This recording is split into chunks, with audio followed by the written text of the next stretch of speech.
excuse me, the when the fighters saw me, like I'm holding my daughter for breakfast and she's eating food and I'm just watching her eat and then I'm picking her up. I'm going from breakfast to my interviews. From my interviews, I'm going to my training, coming back, going back to our room for her nap, whatever. I'm doing all this. The fighters looked at me like, this guy's here for a vacation. This guy's here to collect a paycheck and go home. He's not here to win. They didn't take you seriously. They didn't take, nobody took me seriously. I could see it in their face. Like they thought this guy's he's done, you know, basically. And that's when I knew I was doing the right thing. I was like, no, this is not easy. What I'm doing is not easy. No. Because I have to stay in fight mode, but I still have to be a servant to my children, to my wife, to my daughter. I have to make sure she gets her nap in. I have to make sure she eats right. I have to do all of that and still fight. That's crazy. So like when they looked at me like that, and I was just like, man, I know I'm in the right place because I'm not comfortable. For sure, I'm not comfortable, but at the same time, comfort is not your friend. Comfort is not your friend. So I don't know why you guys think this is the right thing to do for you. Man, you know, like you saying that for them, for people they don't know you, they think that, you know, like for me, like when I'm here and then I'm talking with Janaína about you, you know, I'm like, oh my God, Benny, he is in Abu Dhabi with the whole family because I'm seeing the interview, you know, you with Ava like walking around. I'm like, man, this is some real G, you know, like a thing to do because, you know, like just like who have kids know, you know, like I swear, man, for me, I travel a lot, you know, like now a little settled, but let's go back 7 months ago. It's pretty much every weekend I'm somewhere in the world, right? And then I have the whole system of traveling. You know what I mean? Like I have TSA pre-check, I have global entry, I have 1K United. You know what I mean? Like I just go. I have none of that anymore. You know, like I just go in the airport like this, boom, in and out. You know. Then I go take my family for vacation. Yeah.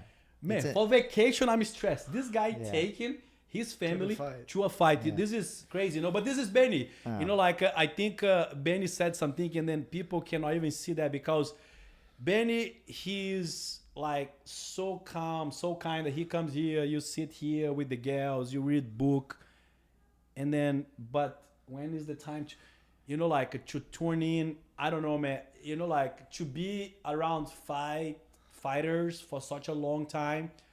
You know, like Benny is one of the scariest guys that I ever seen. You know why? Yeah. Because he's so calm. And then all of a sudden, something come out of this guy, you know? Yeah. Like a Mike, for example, he's scared the whole time, you know? He's like, oh, I'm going to kill this guy. I'm going to smash, you know? You're like, oh my God. You're like, but Benny, he's like, you so like, and then all of a sudden, you just, boom, is a point.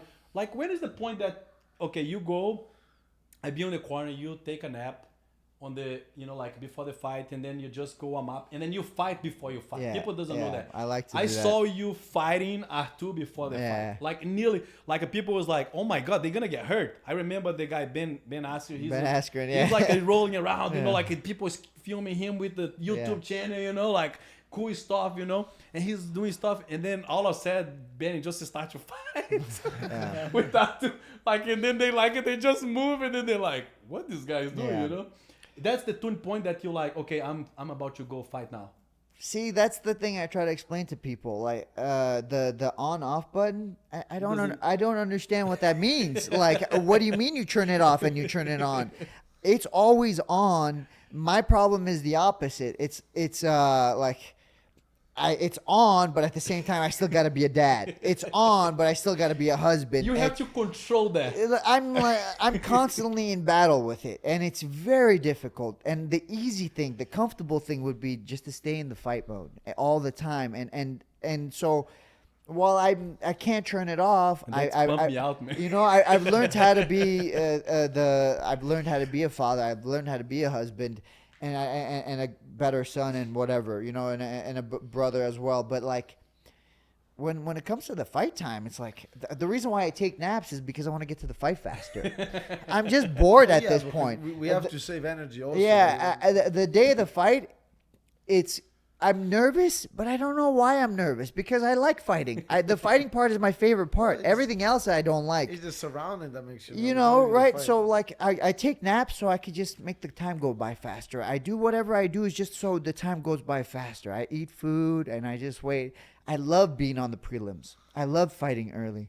It's like get in there, get out, get done. Man, one of the things that I respect the most on the fight is the pre-fight that you guys do it. Like when I see that, I know for sure that God put me on the right path to not fight. You know what I mean? I swear, man. I'm like, there is no way, man. What? 1 week before the fight, interview, signpost, this.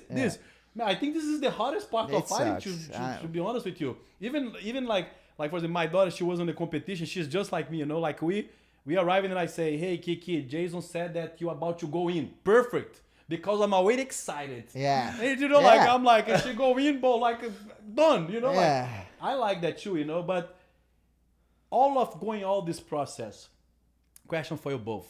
You guys are fighter. Like, honest question. Doubt. Do you have doubt before? Or you like, there is no way? Doubt, it's like... It's part of the game, or it's part of the game. I believe it's big part of the game. It's just it's like the famous quote of Mike Tyson. It's like you gotta put your mind in the right place. You gotta bully the mind, and that's also a habit. Like getting out of that comfort is like a daily battle. It's like you don't accept what your mind tells you to do, and like your mind. So you know what is the job of our mind is to keep us alive and safe. Basically, you're about to get into a fight. You're about to actually willingly put yourself into a danger zone. So the mind is gonna try to like get you out of there until she knows until she understands that like there's no way that you're not gonna get that is gonna get you out of there. So you have to bully it, and then the rational part comes in, and you're like, I'm training, and then I train for this. I'm ready for this. I've done this. I studied this guy, and then this I think it was more early, and now it's like I think it happens for like even like jiu-jitsu guys. To be honest, I don't think it's still like for every competition. I think everything that puts you anxiety. Before we were talking about just like a cardio test and stuff like it's like doubts, and then. You just keep yourself at a high standard, and you cannot do less than that. So but you gotta keep bullying your mind into bullying your mind into what you know, and like sticking to that. And another thing that I keep reminding myself is also like staying present, because the doubts is always like when you go too ahead with your head. Staying present is the main thing. Stay present. When they say like what you do before, and I say like maybe I meditate here and there, and they'll think I'll like just go like levitation kind of shit. Definitely not. It's just about like trying to just concentrate literally on the nothing and staying on the moment, and maybe just thinking about the breath, and like and that's how you make the most out of it. You don't waste the energy. And by the time you get into the fight, then you fight, because that's all you know. That's all you've been training for the last 15 years of your life. So there's no way you're not going to perform. But, that's it. You got to bully the mind, I think. For me, it's like this. Doubt, the whole point of doubt, I think, is to activate your flight mode so you run away, right? And like Marvin said, we've been training for so long, it's not going to happen. We rationalize it, and so we don't do that. Another thing that really helps me to just move past it is, at this point in my life, I recognize that God has given me a gift, and the last thing I want to do is waste that gift. If I have this gift, I'm not going to waste it.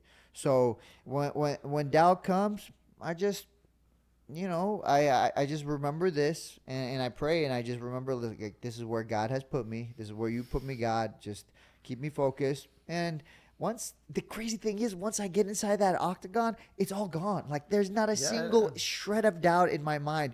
All I could think about is like getting my hands on this guy. All I could think about is how I'm gonna hurt this person in front of me. And it's not like hateful or anything like that, but it's just there's zero doubt once I'm inside that octagon. But before that, there is so much doubt, and it's weird.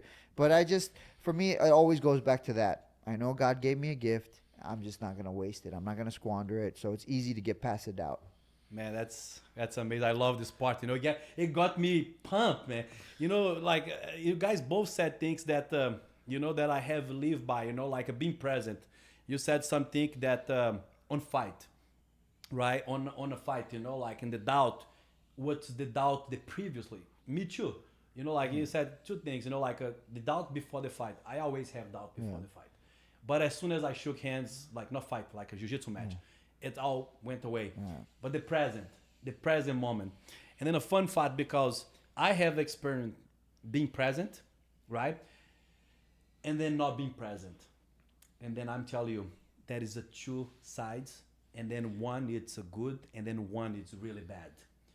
And then I explained why. When you're present, like for example, you're doing something that you love to be there. You want to be present.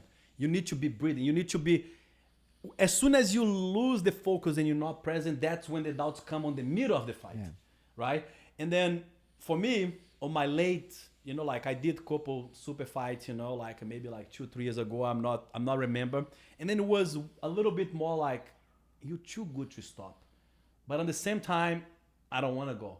But like inside, you know, like on my subconscious, is something like that, man, you're so good to stop. You nearly smash everyone that you train with. And these guys, they winning. Go there and then see what happened. And then I did, right?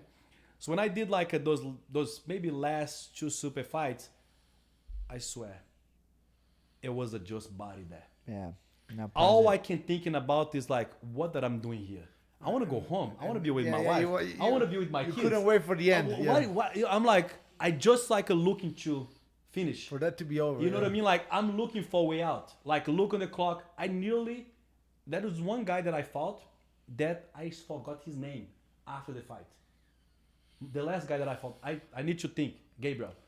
I swear, I don't remember his face. I don't remember what happened on the match. You know what I mean? Because I was not there. You know, like, and then when I go back and then I remember, like on my prime competing, I nearly remember things coming in his low motion. Like when somebody's gonna grip me, I see like the hands go like this. And I said, nope. Like I'm there like 100%. And then that's a good thing. And then, you know, like all I think when I was not present is doubts. Yeah. I'm not good. I shouldn't be here. I'm old. You know what I mean? You know, like it's over. Your time's passed. But I think this is a very good point, you know, like when you guys talking, I'm just getting pump here, you know, because, you know, like different sports, but competitors, you know, it's the same mindset. And like you said, even in the fight, you gotta be present because some stuff can happen. Like that's the thing. Like fighting is not just it's not just like a skill. There's a psychological moment to everything that happens in there. You could be landing a good shot, but the guy takes it well. It could be almost play against you in a sense, because he's like, oh, that's the best he got. Now I'm coming after you. It's like, I remember like one fight, I almost choke him. It's the end of the third round, and it's a 5-minute, and it's a 5 rounds, and almost choke him, but I don't choke him. And that was a turning point. If I come out from that choke and I'm tired, and this you see all the time, you might lose that fight. And you've been dominated for 3 rounds, but this guy comes out with a choke. He's like, oh, you give me your best and you still couldn't get me out? Now it's my turn. Yeah. Now you got to bully him again. Make him a coward again. Make me like, you got to show that you're the lion again. Then he go back to his place. But after that choke, he's going to try to become the lion at that moment. So it's like, you got to be present. You cannot just be like, oh, I'm doing well. I'm going to do well. And like look at the end of the fight, or like, oh, I'm going to keep doing well. Or like, you could not like you could be like, you know, if there is time, there's a chance to win. Like look at Chael Sonnen and Anderson Silva. Like the guy was getting smashed and smashed and smashed, and I felt sorry for Chael Sonnen for a long time. But at the same time, I'm like, fuck, man. Like he was probably thinking about what, like Anderson Silva. That's why he's what he is, you know, because he was able to pull it off. And like, that was crazy. Trust me, shit doesn't happen by mistake. Shit doesn't happen by like something. Like he made it happen. Yeah. And so it's like, that's why you got to be present. I'm going to smash you till the last second. and I'm gonna be like, I'm not gonna be conditioned by what happens either before or what's gonna happen after, because it's not real what's gonna happen after. So that's why you gotta be present at all times. And even now, like everything that you enjoy, you should be present, even when you're eating everything. So it's big being present for sure. It's amazing. Guys, I get too pumped talking about fighting. Let's change a little bit here because, I'm getting excited. I'm about to throw the mat here and we go train, Benny, I know you have always a system after the fight, but before that, let's make sure you guys follow us on Instagram, subscribe to YouTube channel. It's been amazing episode here. I'm having so much fun. But Benny, after your fight, you always... you have your social, we call this in Brazil, social project, can you talk about a little bit? Because I think this is beautiful, because like I said, Benny, this is going to be in Brazil, and then a lot of people, they only see you guys as a fighters. I see you guys as a fighters, obviously, but as a great man, you know what I mean? And people have to know, because when you do that, you motivate other people to do it. Yeah. You know what I mean? You finish a fight, you finish a hard camp. That's another thing that you do. You finish a hard camp, you go on a fight, you finish a fight, and right after that, you always go to your, you can talk about your social project. Talk about through that. People have to know you more, man. I feel that people, they kind of I think because you're so quiet, and then the things that you do it, but man, as some stuff, sometimes I want to just get a big microphone and scream the word, who is Beneil Dariush, you know what I mean?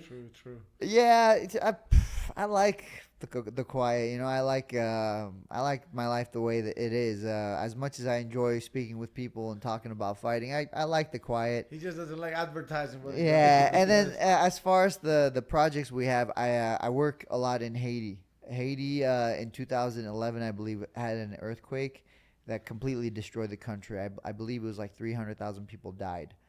And so in 2014, I went there and I saw so much poverty and starvation. And so I was able to meet somebody there who lived there, and he was a pastor there. His name is Leo. And he basically showed me a place where there's kids looking for food. And I said, hey, well, why don't we go get them food right now? And he's like, really? And I was like, yeah, man, of course, let's go. I have some money right now on me. Let's go get some food. So we went and bought rice and beans. And he said, this is going to last us. I remember I used $200 or $300. This is going to last us a couple of months. And I couldn't believe it. I was like, that's nothing, right? So he said that, and I was like, well, if that's the case, just call me again every time you need it, and I'll send you some money and just keep doing this. And so that's how that started. It was just me visiting the place, seeing the brokenness and wanting to do something to help, right? It started like that, but that went from, hey, we feed these kids. What do you think about starting a school? I said, okay, what do we got to do? And then they kind of explained the process. I said, okay. And then when I started the school, people started to kind of notice. They're like, hey, what's going on here? What are you doing here? And people started reaching out to me, and they partner with us basically. And we started a school. So it went from feeding program to a school. And then in 2020, I saw a lot of reports about child trafficking in Haiti, and the way they did it was through children's homes, orphanages. And when I heard that, it broke my heart. And I have so many connections in Haiti already, right? So I said, why don't I look to do a children's home? So I called Leo again, and I said, hey, what would it take to do a children's home? And he's like, honestly, not a whole lot here. You go pay the government $30, and you can start your own home, basically. And I couldn't believe it. So we went and found the nicest house we could find. We made sure there was plenty of rooms for all the kids, and we got 20 kids. We've had these kids since 2020, and right now they're still young. They're barely hitting some of them are just barely hitting their teens. So we have kids from they started out, they were 3 years old. Now they're 6 or whatever. So we have kids that are 6 to 12, 6 to 15.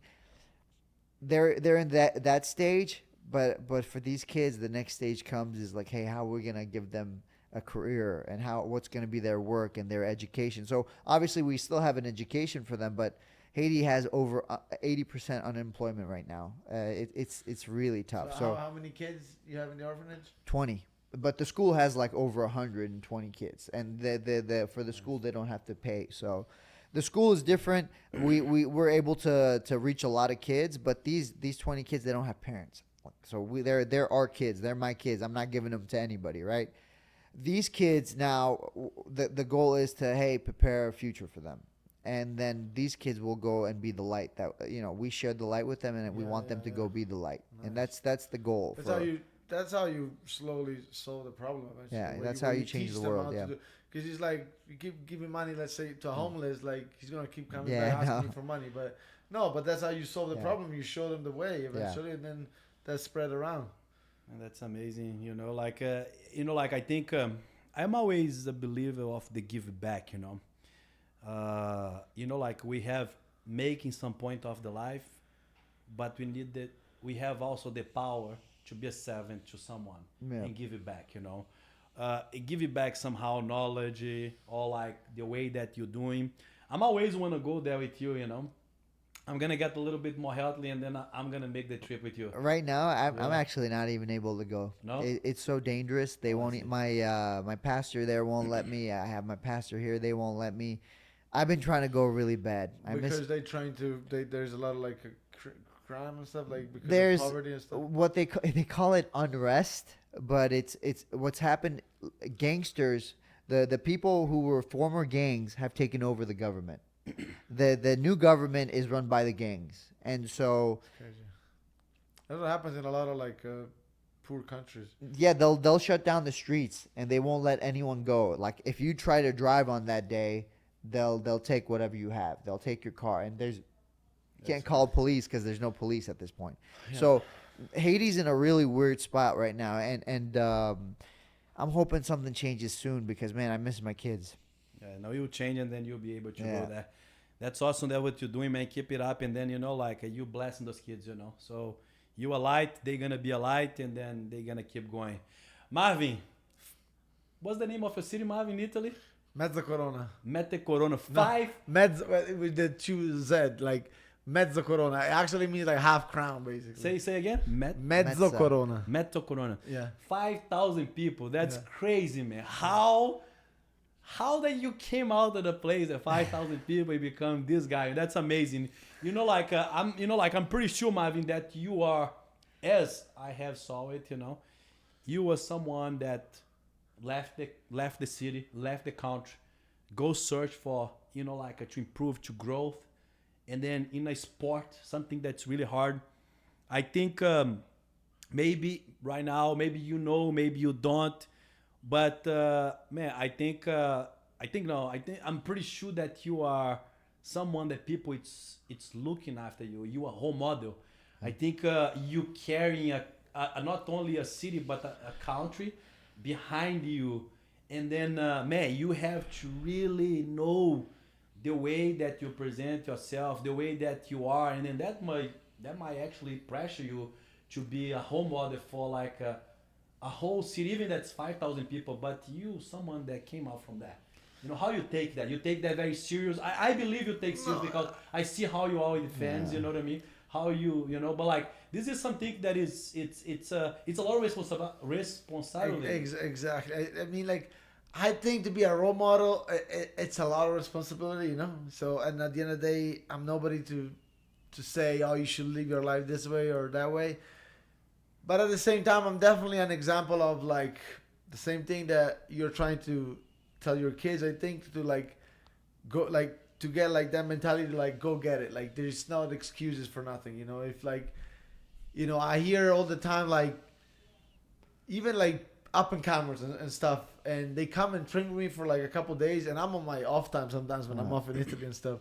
And like, oh yeah, but I would like to come train, but like I have a dinner or like I have to see my friend. I'm like, bro, cancel it. Like, like if you're committed to something and you're an up and comer, like like it's they always say like example is the greatest teacher, but sometimes I still do not understand how like even from the example they cannot understand this sometimes. So if I can give something back as an advice, is my example on like there is nothing that can stop you from getting you what you want, and even from somewhere where like the thing itself didn't exist. You can create it basically. Role model is different. I realized getting out of my town that, you know, there are many ways to live. There are many different perspectives. And, you know, sometimes you have to be tolerant about other things. You cannot be too close. And so, you know, people live in different ways. And so the role model is a big responsibility. I think, if anything, people should take the good out of me and, like, maybe not see what I do that is not so good. But it's definitely a very proud moment when I walk out and I represent Italy in that cage, and in general, like, you know, because I always say we're not just going and playing football. Like, it's not just nothing against football, but I'm actually representing, like, the fighting spirit of Italy, you know, because nobody made it this far that was Italian, like full Italian this far. And so it's definitely like a very, like, proud moment when I walk out. But yeah, I leave it that way. It gives me power when I go out. You know, I'm like, man, like, these people are there. I'm their hope in the UFC and in general as a fighting man in the world. You know. My theory on Marvin when I first met him was, like, they must have kicked him out of his village. This is why he's here right now. When I first met him, and look at him now. Now he's the role model in his village. Yeah, but right? How things can turn out. Yeah, you know, like Marvin, he's intense. You know, Yeah. he's an intense person. Like, intense and then real. You know, like I like people like that, man. You know, like be intense, be real. You know, like say what you think. You know. And then it's awesome, man. It's a small country, you know. Like one day we go visit that too. I come from a small place too, you know. Like I know. Like I carry, like, proud and then heavy to be for long time. You know, like a whole mother for a lot of people. Right now I'm in another point of my life. You know, like I'm more like. You know, the old uncle, you know what I mean? Like, I'm not a whole mother for no one, you know? Like, I can say, like, Yeah. you were a role model for you For were us. still. Yeah, I don't know what you're talking about. because I'm too crazy, you know? And but that's even more impressive than when Yeah. somebody's competing. yeah, That is, because that was so part of you. That everyday Porrada, it's really, really part of you. You're not just like, you know, like now, like motivational speaker, like comes out like left and right, and then like everybody they're entitled to talk. Bro, if there is one person that is actually who's done it? been through it, done it, is you, and you live it, and it's you know, I don't say this just to say that. It's you are a role model, man. Yeah, the everyday Porrada. Inspiration. You know, like the everyday Porrada, it's fun because, you know, like it start, you know, like, you know, when everyday Porrada is spread on the world, you know, like a lot of people was worrying about people making fake shirts, you know, like stuff like that.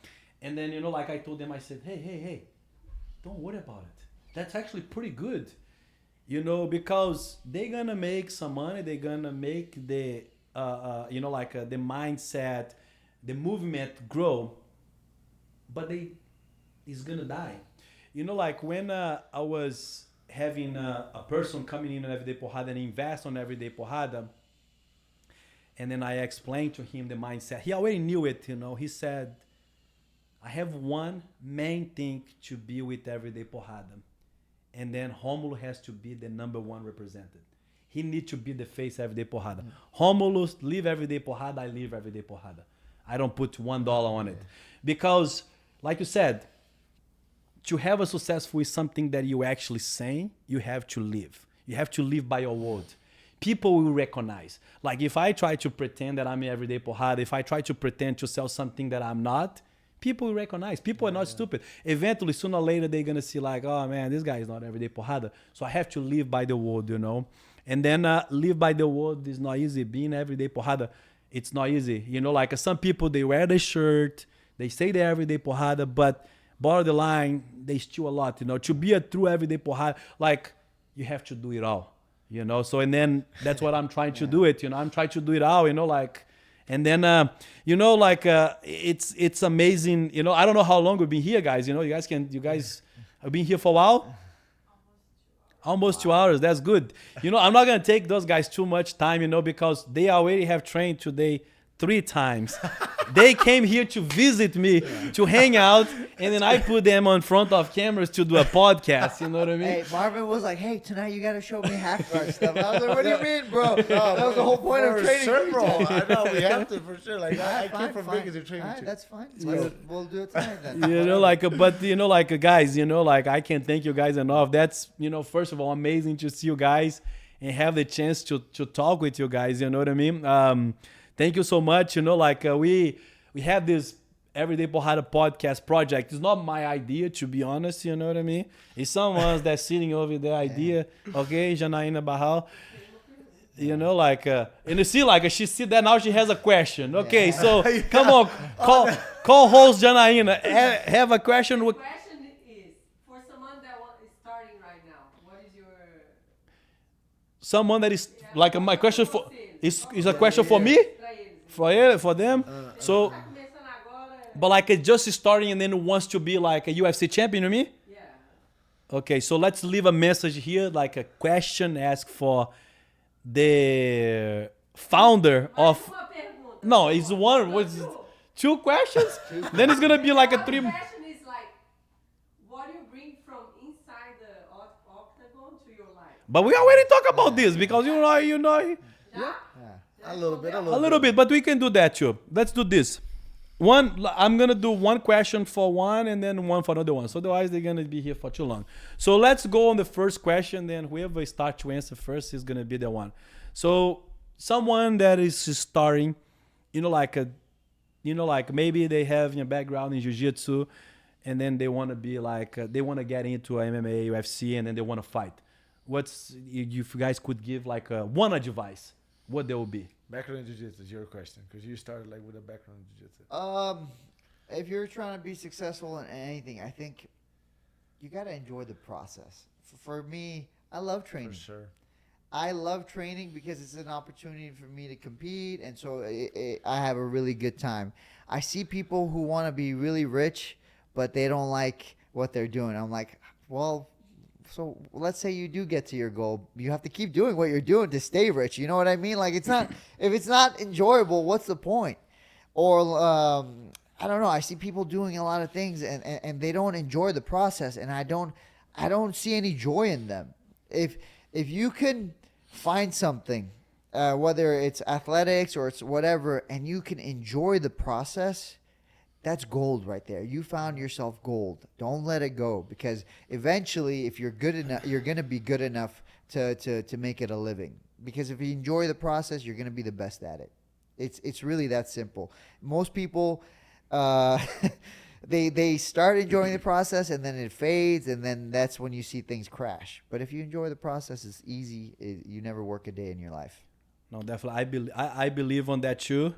And then sometimes many people that go into a fight or jiu-jitsu, sometimes I feel that they hide in themselves for something that they don't want to do it, but also they don't want to do fighting. And then eventually, like you said, it fade away, they don't love the process. You have, especially in fight, you have to love to suffer. You know what I mean? You have to be, it's basically, at some point people ask you, probably people ask you that before, why that you putting yourself on that situation? Why you doing that to yourself? Because I love. Yeah. I love the process. I love, really, you have to love, you cannot love only fight, right? Because I always take this as climb a mountain. Yeah. For example, I give this analogy, if you climb a mountain and then you just, you can climb a mountain and climb a mountain, see the sunset and the sunrise on top of the mountain that you climb is different that you go and then put on the top by a helicopter. You have to enjoy the process, of training, injuries, weight cut, being hungry, interview when you're your mouth is dry. You know what I mean? What is the hardest part? Deal with the... Huh? What is the hardest for you? Well, now I'm going to put you on my place here to interview them. For me, it would be weight cut for sure. Because sucks. It sucks. It's not. I like eating food and I like fighting. When I don't eat that good, I don't fight as good. So that I would say the weight cut is the part that sucks, and the one that's worst after that would be I hate cookie cutter interviews. I believe the way our media works is everything they try to put us in a box. You know, everyone's like, oh, you're different. You don't talk. You don't do this. Is because I don't want to be put in the same box as everybody else. You know, this is who I am. I want to genuinely present who I am. So I noticed one thing with our media, it's very cookie cutter, and I don't enjoy it. But if it's genuine, it's so much. It's real. It's good. I enjoy it. But that's the one thing I don't enjoy is the cookie cutter aspect of our job. Nice. And then, do you want to say something, Marvin? No. All right. Yeah. For your last question, then it's like, what do you guys learn being an athlete? You know, like in such a hard sport that you take and then you use on your life outside of the cage, outside of the, you know, like of the mats, whatever that you guys compete, you know. What's a tool, you know, like that you can actually use and then see like, okay, I can use this and be successful in anything that I want? Yeah. You know, like people are like, why do you fight and stuff like this? If you think, you don't have to necessarily like label it like a fight, but life, it's a fight. Nobody will come and hand you anything. Yeah. Nobody will ever come and just tell you like, and even like it's same thing. If they give you something for nothing, I would feel weird about it. Yeah. I would feel weird about it. I know I owe them something. It's just, it doesn't feel the same. It doesn't seem right. So, you know, like you got to fight for things in life. And you don't necessarily have to label it as a fight, but you got to like get them. Like you have to create it. You have to make it happen for yourself. And I think this is what happens in a fight. It's like, you know, in everything, like nothing comes easy, and whatever you put in, eventually you'll get out. And yeah, I mean, you just know that like slowly you keep refining yourself. You keep learning better skills. And this is in life. And you know, you go through, it's crazy. It's almost like, when I see that, it's almost the same. Like you put yourself, you know, like life will get you moments where you have a lot of pressure on yourself and you'll have to deal with it and you'll have to like still make the most out of it. And it's the same thing in a fight. It will get you moments like we just force ourselves almost into a parallel world to do it in like in a cage, but it is life. Yeah. It is the same thing as life pretty much. So, yeah, I mean, I think almost everything relates to fighting, to life. You know, fighting relates to life. So I think so too. Yeah, comfort shouldn't be your goal, because if comfort is your goal, you're not gonna find true pleasure and true joy in life, because you're never gonna chase something that's meaningful. Ooh, I like that one. Guys, oh my God, that was such an awesome time here. You know, like I was like just here talking to you guys and sweating the whole time, you know, and pumped, you know, like I think it's going to be hard to have a better episode than that, to be honest with you guys. I think that would be tough to be in such a good connection, talking about, you know, like stuff, you know, like I know you guys helping a lot, you know, like, and then, man, thank you guys so much. Appreciate. You know, I know Marvin has a fight June 17. Yeah. Tough fight always. You know, like I don't think you guys ever have an easy fight. Yeah. You know what I mean? You know, like you're fighting Cannonier. Yeah, he just won, right? He just who did he fight? He fought Sean. Oh, he fought Sean. Yeah, it was a close fight. It was a close fight. Close fight. Won, and I just fought also like a month ago. Just quick turnaround. Want to stay active. I'm number 3. He's number 4. Yeah, let's man, do it. We're rolled back to the title. So let's go, man. Good luck to that. You know, like Benny has a fight against Charles Oliveira on June 10. Hopefully that fight happen. The guy needs to fight. You know, I can tell he's waiting too. You know, he's gotta go to show. And then you know, like that's it, guys. If you guys want to leave a message to the friends in Brazil, say hi to them, you know, say obrigado, Brasil. Obrigado, Brazil. And I mean it genuinely. Obrigado, galera. Yeah, some of the best blessings I have are from Brazil. Thank you guys so much. Guys, that's our episode with Beneil Dariush and then Marvin Vettori. I hope you guys enjoy. Don't forget to follow us on Instagram, subscribe on YouTube channel. And then, that's amazing. I'm looking forward to the next one. Every day, Porrada. Let's go. Let's go.